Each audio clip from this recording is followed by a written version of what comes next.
Or should I say Binasu? Well, you see, Binasu is actually a Japanese way of saying Venus, my name. But I think you should know that. It's my real name, guys. As you maybe know, there are 3 ways to write in Japanese. Kanji, hiragana, and katakana. Only kanji and hiragana are used to write regular Japanese. And then there's katakana, which can be used as the Japanese version of the Western cursive to emphasize words. The main function of katakana is to make Western words readable. And that is why my name, Venus, ends up at Binasu. That is because the English alphabet goes like A, B, C, D, E, F, G, and 19 letters more. But the Japanese alphabet goes like A, I, U, E, O, Kaki, Ku, Ke, Ko, Sashi, Su, Se, So, Tachi, Tsu, Te, To. That's why the word book becomes buku, girls becomes garu, and coffee becomes kohi. And deluxe becomes deluxe. Now the question is, are those words Japanese or English? And thanks to katakana, there are now English words in Japanese that aren't actually English. For example, owl, my piece, ice candy, One Piece, danworu, or hochikisu. And they're all not what you think they are. Then there are even Japanese words combined with English words. I'm going to explain you all the different meanings in another video, but today's video, I'm going to explain you all the different meanings in another video because today's video is actually about something different. It's about what I dislike about Japan. So are these words English or Japanese? Does it matter? I don't think so, only in some cases. This is also the only thing I do not like about Japan.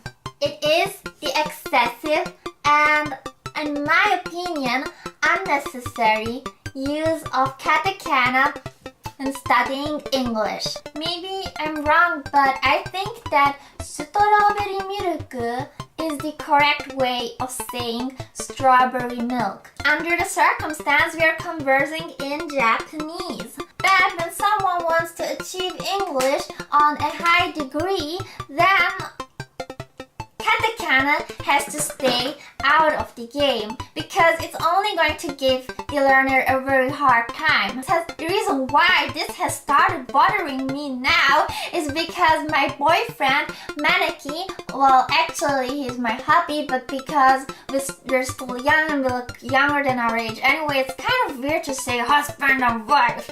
It just doesn't fit. So maybe, like in 5-10 years, but now it just feels kind of awkward, So he wants to study English and I decided to help him. And when I went to the bookstore and I started looking for books, everything was full of katakana.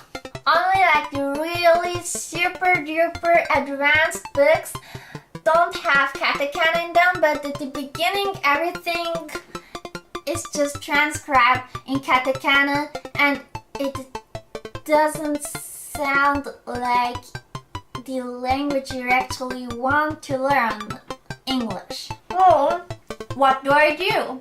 To native English speakers, my pronunciation sounds peculiar. It's English, right?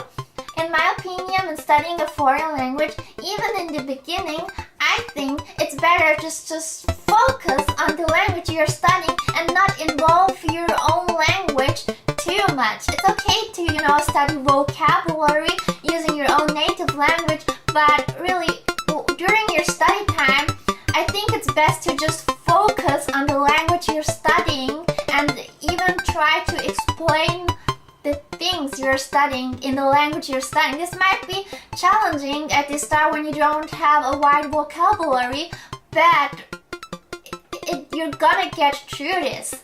and your vocabulary will grow through this over time. That is why I don't like katakana when studying English, and it's actually the only thing that I have to criticize about Japan on this channel. I think the reason why there are so many books containing katakana is because if it looks easy, the books are easier to sell, so the publishing company is going to make more money. What I do is I just create explanative PowerPoint presentations and activities that don't contain any katakana. This way, it is much easier to get used to English pronunciation and reading.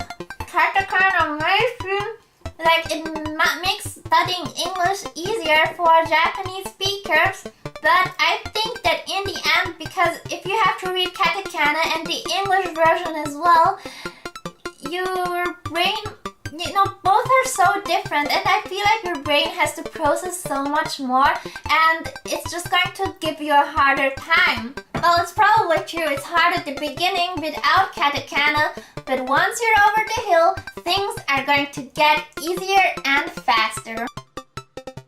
I just want to hear your opinion. What do you think about the usage of katakana when studying English? Let me know in the comments below. And see you soon in my next video. Goodbye, bye, boo.